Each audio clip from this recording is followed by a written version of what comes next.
Tonight, Manitoba Métis Federation President David Chartrand sets out his organization's election priorities. The economy is not doing very well right now. A lot of people are out of jobs and stuff, and they can't afford their medication and stuff, so they need better pharmacare too to get their medications. And hear about a Métis candidate who wants to turn a blue riding orange.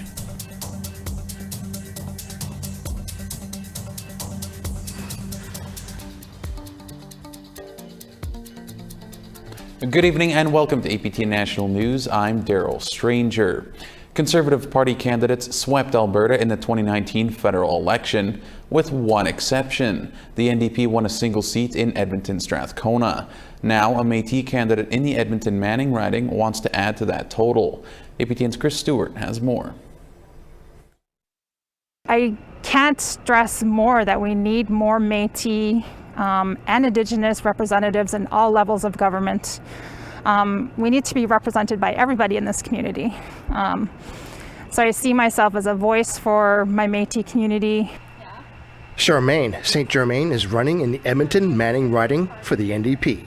The area is northeast of the city with a population of about 121,000. 7% of the population identifies as Indigenous. St. Germain is not new to campaigning. She came in third during the 2019 election. This time around, people are worried about paying for their medication. Pharmacare. I'm hearing that as a top issue at the door.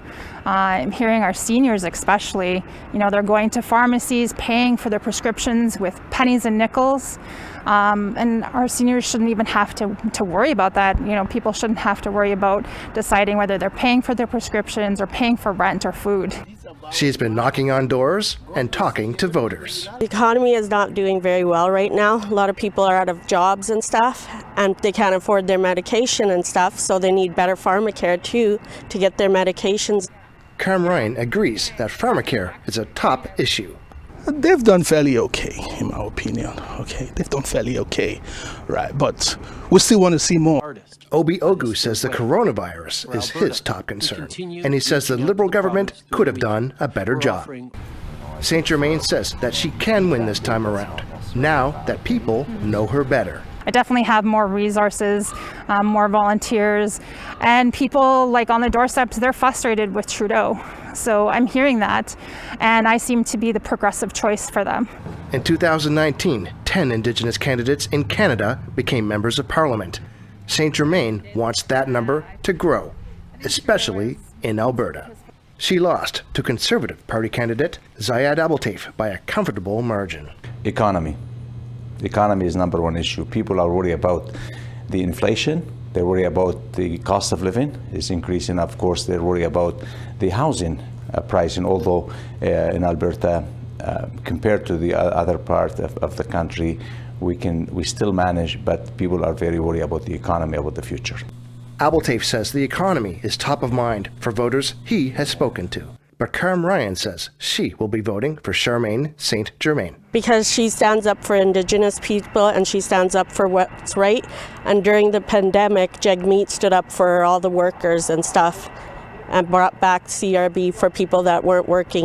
Though Abdeltaif says he and the Conservatives will implement the recommendations from the Truth and Reconciliation Commission. Are taking this matter very seriously because practically I came from the business world, and I know that if things has to be done, it has to be done, and we must be serious about doing that. Donna Lynn Smith is representing the Liberals in the riding. It will be a race to watch. Chris Stewart, APTN National News, Edmonton. The SKeena Bulkley Valley riding covers northwestern British Columbia. The NDP have held the seat for over 15 years. Candidates shared the changes they hope to make with the federal election fast approaching. APTN's Lee Wilson reports. The SKeena Bulkley Valley riding for the federal election is massive. It covers the central coast of BC to Hattagawai, all the way north to the Yukon border. 1/3 of the population is Indigenous, the highest percentage of any riding in the province. Since 2004, the NDP have represented the Northwest in Ottawa. NDP's Taylor Bachrach is the incumbent. Before being elected, he was Mayor Smithers for 8 years. He sees this election as a pivotal moment.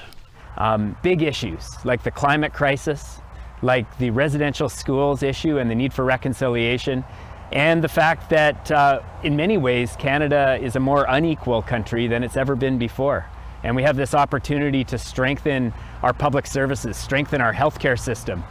The pandemic has showed us how important it is that we pull together as a community. Backrack was in Kitimat for a ceremony.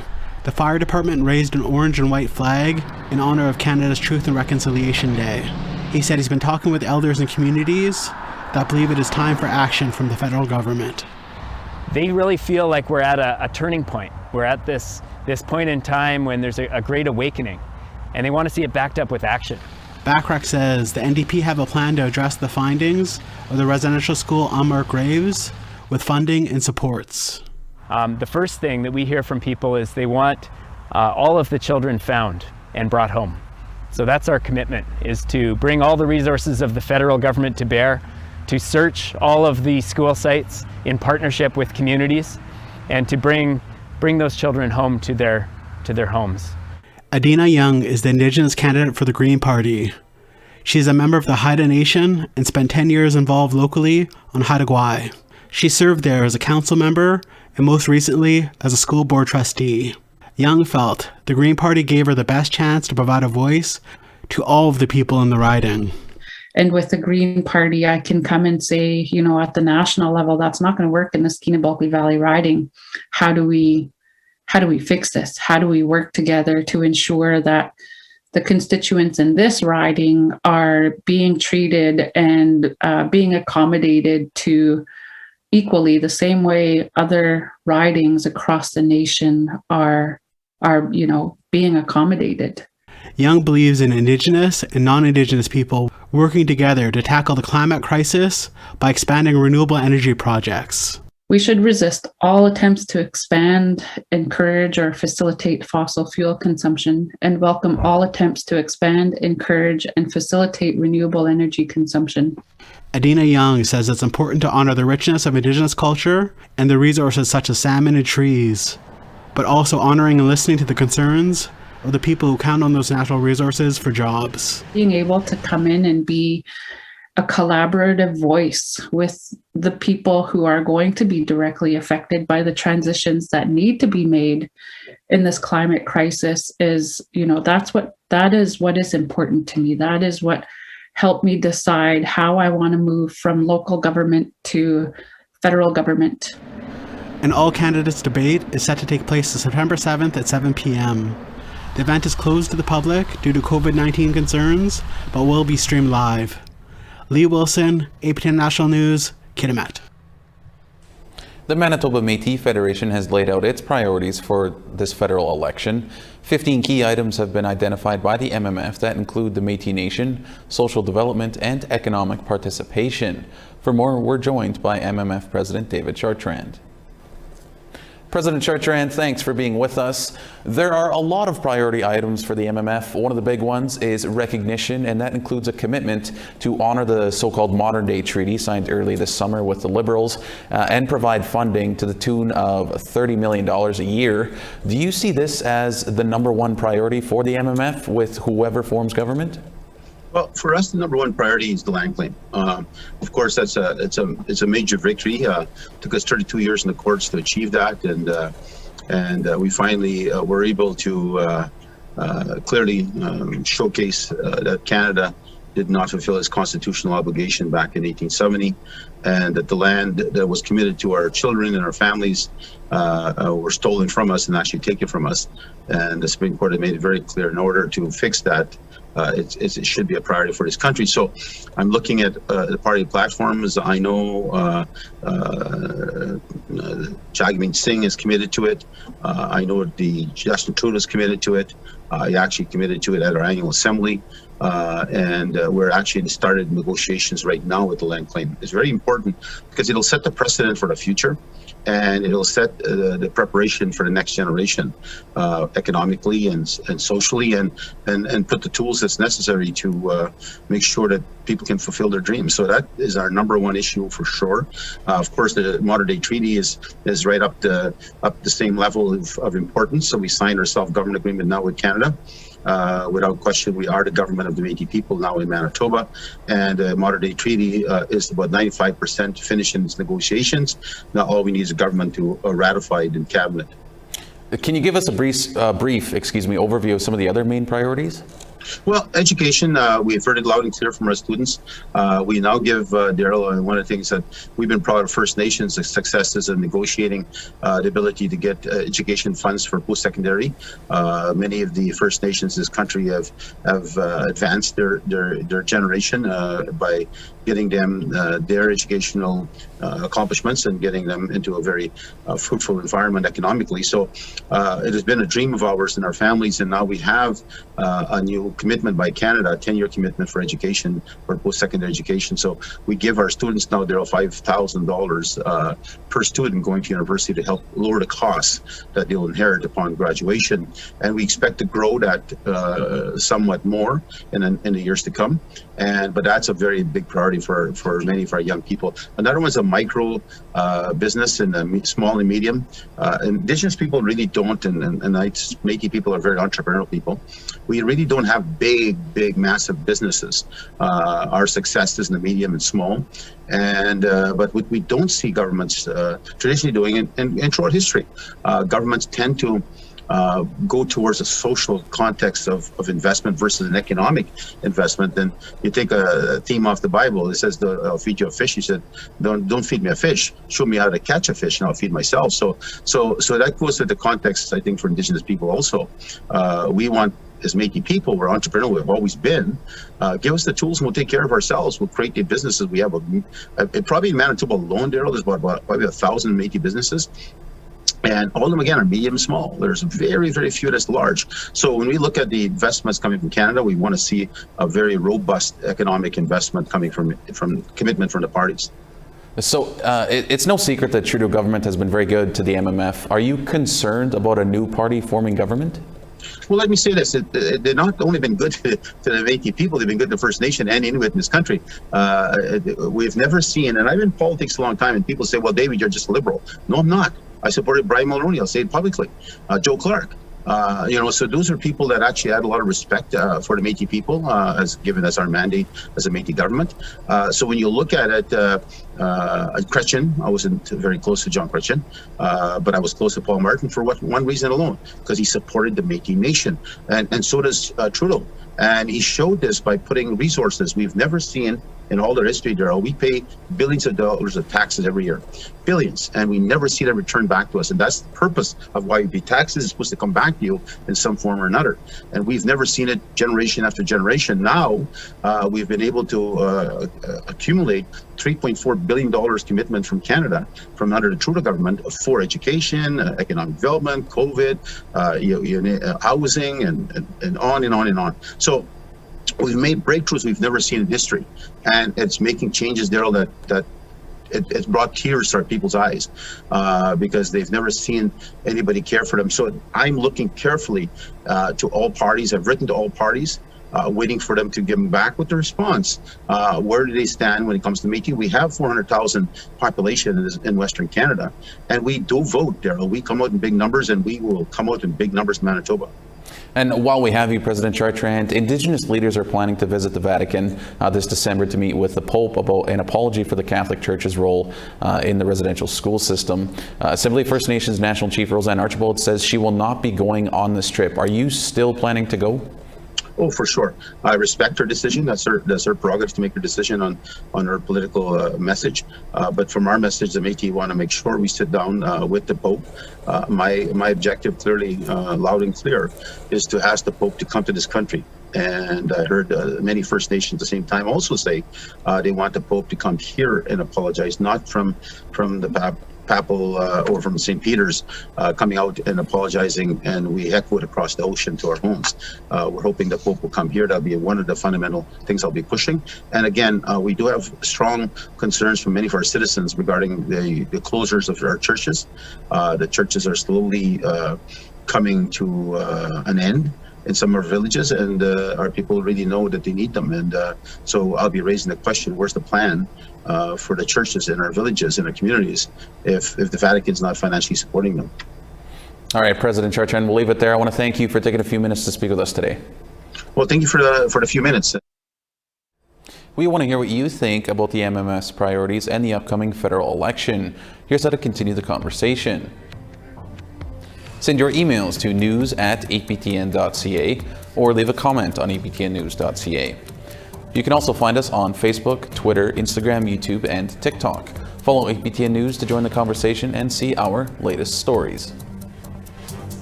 We need to step back for a short break, but still to come, we'll update you on the COVID situation in Nunavut and Alberta, and don't forget about our debate coverage next week. Live from Gatineau. Don't miss the federal leaders debate. Trudeau, O'Toole, Blanchette, Singh, Paul. The party leaders face off about Canada and its future. The federal leaders debate. Commercial free. Thursday, September 9.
Welcome back.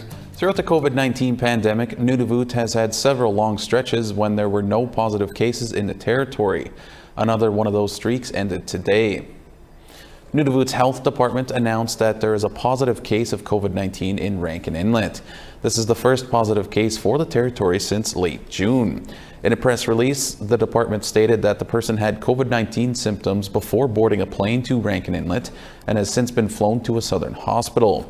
They haven't said what variant of COVID was discovered or the vaccination status of the infected person. Alberta reported more than 1,300 new COVID-19 cases Thursday. This comes as Premier Jason Kenney is being criticized for being missing in action.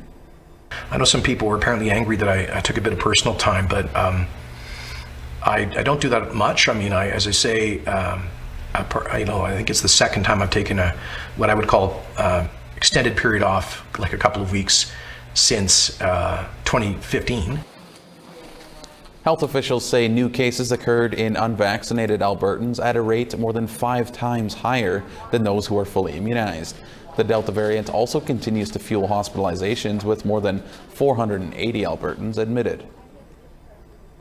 A man has been charged for setting a Calgary residential school memorial on fire. On August 3rd, security cameras caught this man setting fire to the display on the steps of Calgary City Hall. Tips from the public helped police identify and find him. The accused has not been named publicly because of possible mental and medical health challenges. Meanwhile, a candidate in Calgary's civic election says the Indigenous community has been asking for a permanent memorial since 2017.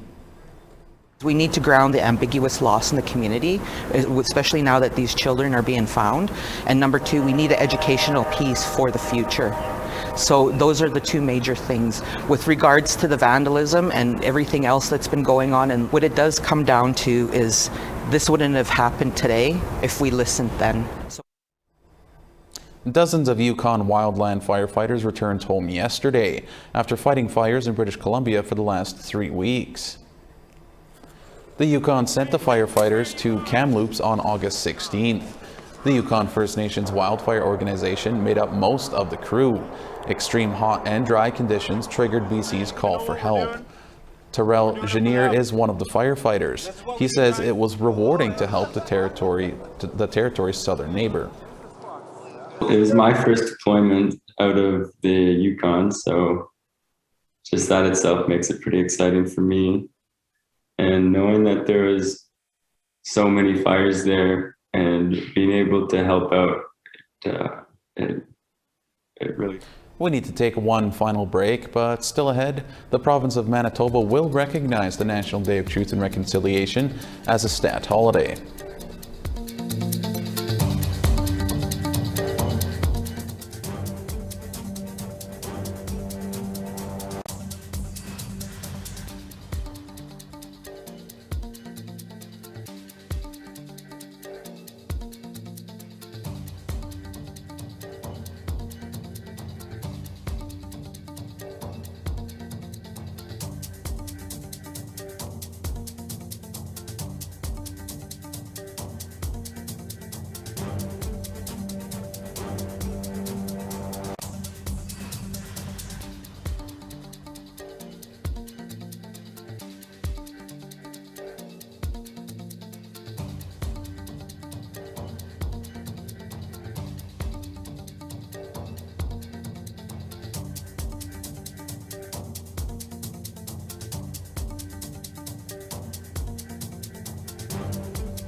Welcome back. It's time now for our photo of the day.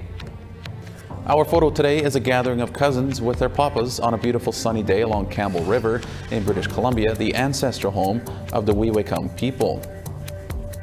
During the weekend, be sure to submit a photo to share at aptn.ca for the chance to be featured next week as our photo of the day.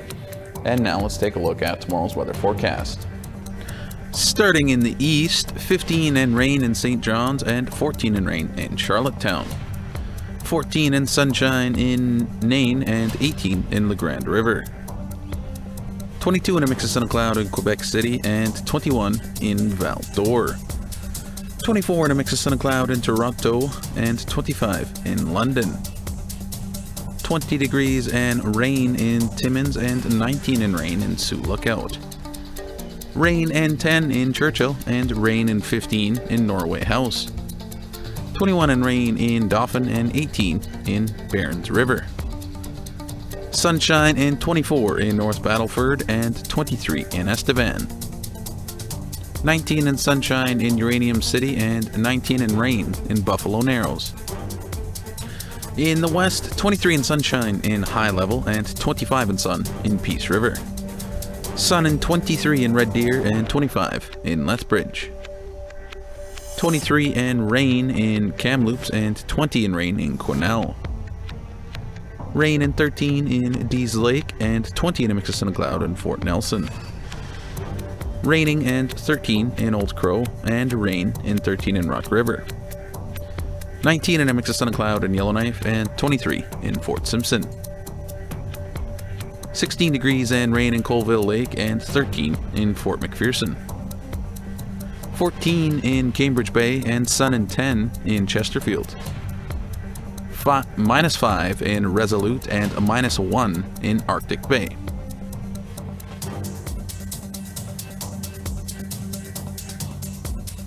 Unlike Alberta, the province of Manitoba will recognize the National Day of Truth and Reconciliation as a stat holiday. There will be no school and provincial government offices will shut down.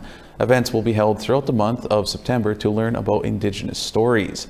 Indigenous Reconciliation and Northern Relations Minister Alan Lagimodiere says it's an important opportunity.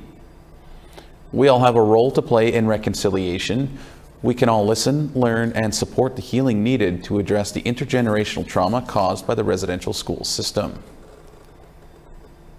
And some sad news to pass along tonight. Kyle Kematch, one of the founders of an organization that searches Manitoba's waterways for missing and murdered people, has passed away. Kematch was one of the organizers of Drag the Red, a volunteer group in Winnipeg, started in 2014, 1 month after Tina Fontaine's body was pulled from the Red River. Many of the volunteers were searching for missing loved ones as well, including Kematch. His sister Amber Gibosh vanished in 2010. A gathering to honor Kematch will be held on the banks of the Red River next week. Kematch was 39. And our condolences and best wishes go out to Kematch's family. That's all we have for you on this Friday edition of APTN National News. For more news, you can visit our website at aptn.ca. I'm Daryl Stranger. Thank you for joining us.